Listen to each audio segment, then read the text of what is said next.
Okey dik. Ini kita punya customer daripada 2024 Ya. Dah 2 tahun dah lah. Orang lama. Order sama lagi buat coklat. Order. Okey, jap masak jap. Lama Sekarang dulu form 1.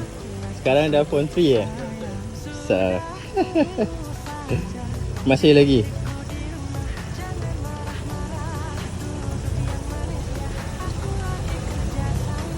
Kadang biasa je.